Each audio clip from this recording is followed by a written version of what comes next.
And here's another big impact of the India Today's, investigative report on the separatists accepting funds from across the valley and fueling tension in the valley. Massive dip. There has been a massive dip in separatist funding stone pelting in the state of Jammu and Kashmir after the recent crackdown on the separatist stone pelters. It seems have withdrawn. I mean, they're not coming out in large numbers because of the choking of the funding, with now the NIA, the crackdown on the separatists widening by the NIA, and an arrest that in fact was made just only yesterday. The arrest of Shabir Shah for funding terror. So now the big news is that there has been a drastic dip in incidents of stone pelting.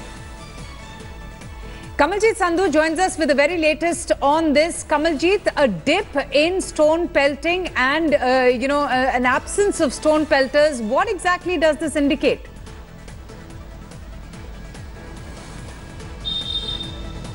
Well, Avantika, this is obviously a very complex situation, and what NIA has done is basically choked and crocked down on the brain. And we've seen very close aid of SAS Gilani, somebody who's been told, we've been told is the brain behind stone pelting.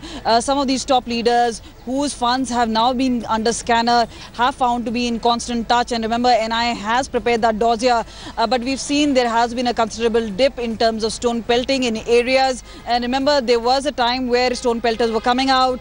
There was consistent stone pelting even during the time of encounter. But since that time, one was the major impact of demonetization, which had slowed down stone pelting, but there was an escalation in the beginning of the year. But once that crackdown has taken place, with a swift movement of the Jammu Kashmir police, and remember, a Basit man who's from Sopore, who was arrested just yesterday by Jammu Kashmir police in Sopore itself, was a stone pelter, became a Lashkar-e-Taiba terrorist. So yes, there has been an overall crackdown. It's not just by the central agencies like the NIA, but also Jammu Kashmir police. So the message is loud and clear that if there was a treatment of kids' glove earlier, that's not the case which is going to be now. There's been a massive crackdown on these stone pelters, a massive crackdown by the NIA. And remember, they're peeling layer by layer. So we see on the top of the layer is the top Hurriyat leaders, including Saeed Ali Shah Gilani, Mirwais Umar Farooq and Yasin Malik. The second rung leaders are now under arrest, 7 of them.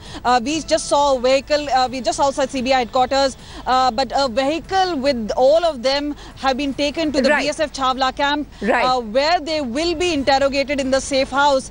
Meanwhile, what they're going to do is crack down on the middlemen, people who were getting in money from the POK and Pakistan. And the fourth is obviously the stone pelters and the terror accused.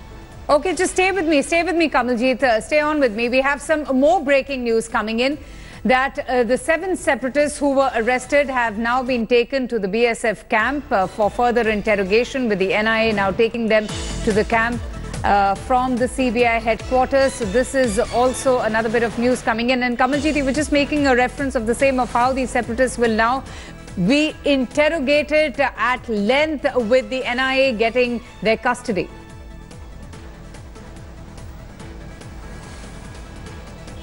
Well, yes, the stone pelting has been orchestrated by the separatists.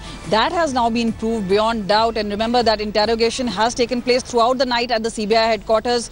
Now, for some reason, this camp has been moved towards the BSF Chawla safe house. That's where the interrogation is going to continue. But we've been told that 10 days is the time that the NIA has to interrogate the accused. There will be a heavy, sustained interrogation and obviously breaking down of clues.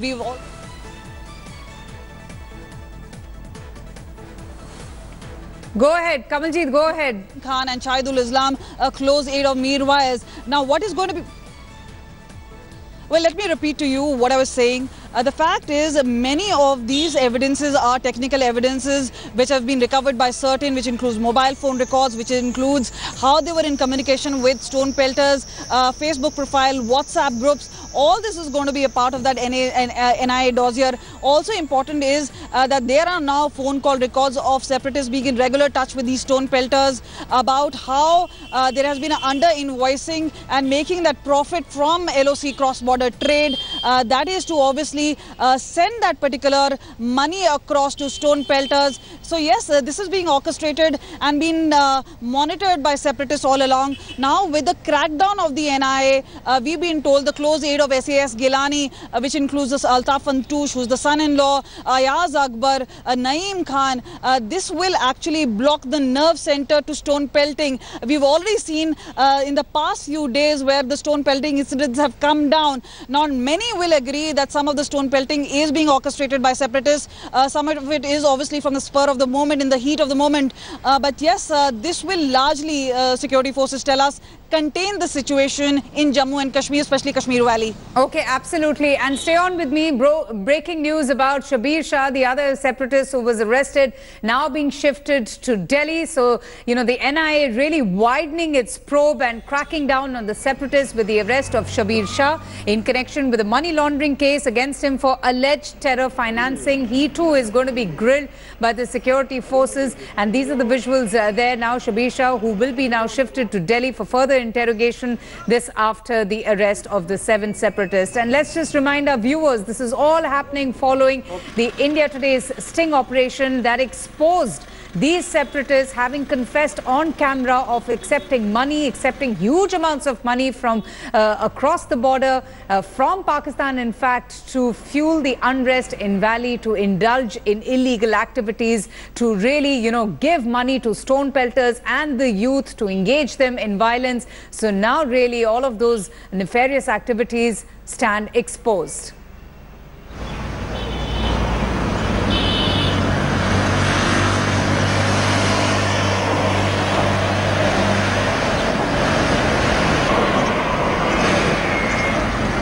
Is with us. She continues to remain with us and we will get back to her in just a bit. Executive Editor Meetu Jain is also with us. Meetu, you know, lots of information trickling in following the impact of India Today's investigative report with the arrest of Shabir Shah, the arrest of the 7 separatists, and now really the focus being on the terror funding trail. Just to find out, you know, the complexities on just how this money was being funded into India.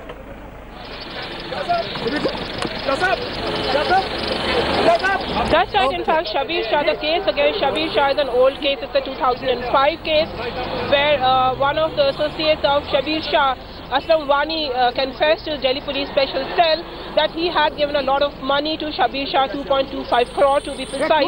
So essentially, Shabir Shah is one of those many conduits through which Hawala funding is coming into the valley, and of course it is being used to perpetrate terror. Shabir Shah is not the only one. Yassin Malik is another person against whom there is an... Meetu, if I may just interrupt you there, we're just getting the live shots there of Shabir Shah. Let's just listen in. We'll just increase the audio there. Let's listen in.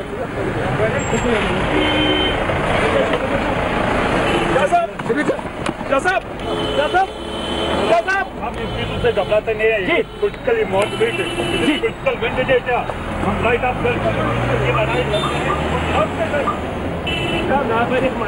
Okay, Meetu, we just heard, Shabir Shah there saying this is nothing but political vendetta, a claim that most of the separatists had been making after they were exposed in the sting operation of having confessed to receive funds from across the border. But please continue from where you left, you know, the case against Shabir Shah.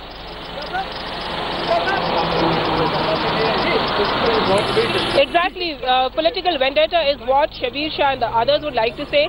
But, you know, if you talk about politics, the bigger issue is what really is happening. Yesterday, a story that we put out talked about the fact that NIA wanted to take the 6 separatist leaders to Delhi, and of course the J&K police was resisting it.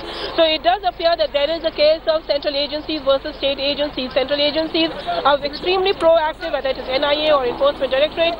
State agencies are going extremely slow. The sense we get it, and of course, like Farooq Abdullah said, he's of course accusing Chief Minister Mehbooba Mufti of being hand in glove with the separatists. She's always been known to be soft to the separatists. So is it Mehbooba Mufti trying to be soft to the separatists and help them out, and the central government reducing the space to maneuver where Mehbooba Mufti is concerned? The politics apart, the fact is now the Enforcement Directorate is going to be cracking down on all the Hurriyat leaders and the ones who are really on the radar are Shabir Shah, Asya Andrabi and Yassin Malik. Absolutely. Meetu, you know, I just wanted to understand from you that will the investigations now by the NIA squarely focus on the terror funding trail, or will there be other aspects that will be investigated as well, the cases that the separatists now face against them?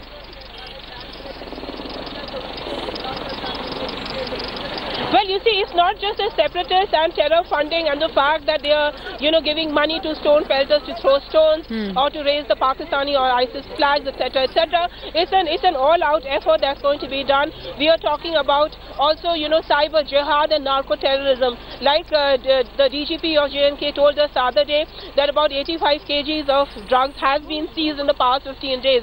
That's an unprecedented amount. A lot of this money is going elsewhere from the valley, and of course that money is being used for buying arms, ammunition and funding terror. Similarly, you have cyber jihad, and what we were told is that a whole lot of people are being recruited from across the border, and now what we are being told is that you don't need a gun, you just need a smart mobile phone with an internet connection to wage war against India and to wage war in the valley. And cyber jihad is now becoming a very big... Meetu, coming back to you, the NIA would be wanting to go slow as far as the interrogation is concerned to probe the entire chain of players behind the financing of terror activities in the valley, and they would really want to build a solid watertight case, isn't it? And the confessions or whatever the statements that these separatists would give now during the round of questioning would also give the investigators some important leads. That's right. In fact, central agencies have been working in Jammu and Kashmir for the past... उनको भी ला रहे हैं यहाँ पे investigation करने के लिए. अच्छी बात है. हमें पता लगेगा पैसा कैसे इस्तेमाल हुआ है, कहाँ से आया है. लेकिन महबूबा मुफ्ती नाराज है सर की हुर्रियत कॉन्फ्रेंस पे जिस तरह से कार्रवाई की जा रही है. वो तो आप खुद भी जानते हैं कि उनका साथ तो उनके साथ हर वक्त रहा है. गिलानी साहब को तो वो अपना पिता मानती हैं, तो ज़रूर नाराज़ होंगी. मगर मैं आपको ये भी बताऊं, जो आप सब भूल गए हैं, मेरे वक्त में पैसा पकड़ा गया था जो लंदन से आ रहा था और लंदन से दिल्ली आता था. यहाँ पे एक मिस्टर बजाज थे जो यहाँ से फिर बैंक के जरिए उसको कश्मीर भेजते थे. वो गिलानी साहब के पास जाता था. तो उस वक्त जनरल मुखर्जी थे 15 कोर के कमांडर, KM सिंह थे IB के वहाँ पे डायरेक्टर. तो जब ये पता चला हमें कि ये हो रहा है तो हम लोगों ने कार्रवाई शुरू की. उसमें मैं फौज का भी शुक्रगुजार हूँ. मुखर्जी साहब ने बहुत मदद की, हमारे पुलिस के अफसरों ने भी मदद की, और उसका फिर गवर्नमेंट ऑफ इंडिया के फाइनेंस मिनिस्टर के जो डिपार्टमेंट टैक्स का है, उन्होंने वो आए, उन्होंने रात को रेड किया उनके घर पे, सब कागज़ भी लिए, उनको गिरफ्तार किया. और फिर मैं उस वक्त जगत का भी शुक्रगुजार हूँ. वो IB इसके BSF के चीफ थे. उनने जहाज़ भेजा जिसमें उनको गिरफ्तार करके 2 साल की कैद हुई और रांची रखा गया. अभी 6 महीने हो गए थे, हम लोग इलेक्शन में हार गए. मुफ्ती साहब खुद गए, उनका जहाज़ भेजा सरकारी, उनको वहाँ से निकाला, बम्बई ले गए, बम्बई में इलाज किया. आज तक हमें पता नहीं लगा उस केस का क्या हुआ जो उन्होंने वाइप आउट किया. ये आप लोग भूल जाते हैं. ये उस वक्त हुआ था. मैं समझता हूं आज भी वक्त है कि उसको रिट्रेस किया जाए. ये लोग जिंदा हैं, इनसे पूछताछ की जाए कि साहब वो पैसा जब आप लोगों ने ढूंढा वो कहाँ गया, वो जो 2 साल की कैद हुई थी उसमें क्या हुआ, क्यों वो कैद खत्म हो गई. ये एक बहुत बड़ी चाल है, बहुत बड़ी साजिश है. रियासत में उथल पाथल पैदा करना और नेशनलिस्ट पार्टीज को खत्म करना. आप ये कह रहे हैं कि PDP हुर्रियत कॉन्फ्रेंस को प्रश्रय देती है, उसको क्यों नहीं देती है? क्या इसमें कोई शक है आपको? जो उनको 27 सीटें आई हैं साउथ से, वो किसने दी उनको? इसीलिए जिस दिन आप गिलानी साहब को गिरफ्तार करेंगे, देख लीजिए ये क्या करेगी. दूसरे शब्दों में आतंकवाद को बढ़ावा देती है PDP, पत्थरबाजों को बढ़ावा देती है आतंकवाद. किसने कहा नहीं देती है? भाई साहब आप खुद आइए और देखिए. फारूक अब्दुल्ला क्यों इस्तेमाल करते हैं? मैं तो देख रही हूँ. सर एक सवाल है कि आपको लगता है जिस तरह से कार्रवाई हो रही है हुर्रियत कॉन्फ्रेंस, और मैं समझता हूँ बहुत अच्छी बात है.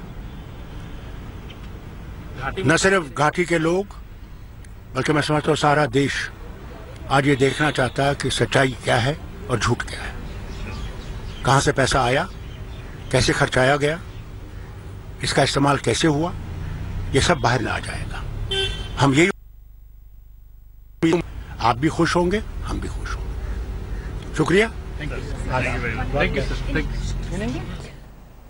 Okay, Farooq Abdullah there speaking to the press while he welcomes the arrest of the separatists. He even lashes out at the PDP government, especially taking potshots at the chief minister, accusing her of, promoting soft separatism, of being soft on the separatists in the past.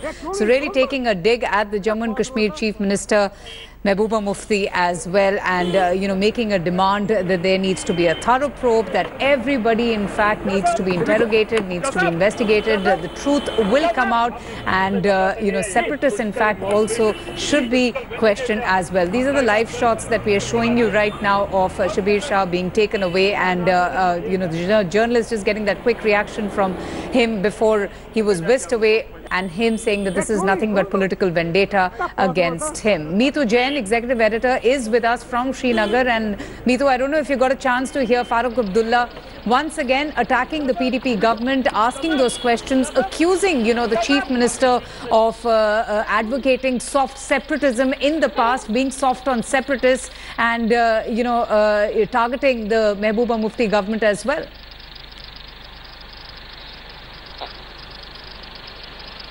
Well, Farooq Abdullah has reason to be upset with Mehbooba Mufti. Remember, it was the Bandh calls and the boycott calls of the election that was called by the separatists that really led to 2% voting in Srinagar. Farooq Abdullah, who is a member of parliament from Srinagar, actually won that election with just 2% voting. That's unprecedented.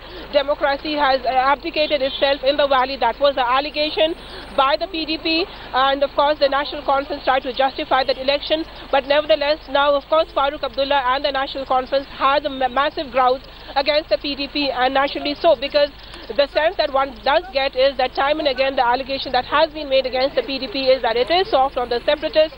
And going by the story that we broke yesterday evening, the fact that the J&K police was actually trying to stop the NIA from taking the 6 separatist leaders to Delhi. So that's a very, very interesting, and that's a complete giveaway of the kind of politics that's happening between central agencies and state agencies in Delhi and in Jammu and Kashmir. And the question is that is the center trying to reduce the room to maneuver where Mehbooba Mufti is concerned? But like I was telling you, where these separatist leaders are concerned, it's not just Shabir Shah. In the days to come, you can expect the Enforcement Directorate cases of Yasin Malik and others to also be revived. Oh, that would be huge. Meetu, we'll leave it at that. Thanks so much for joining us. We'll continue to get you all the reactions on the arrest of these separatists following India Today's sting operation.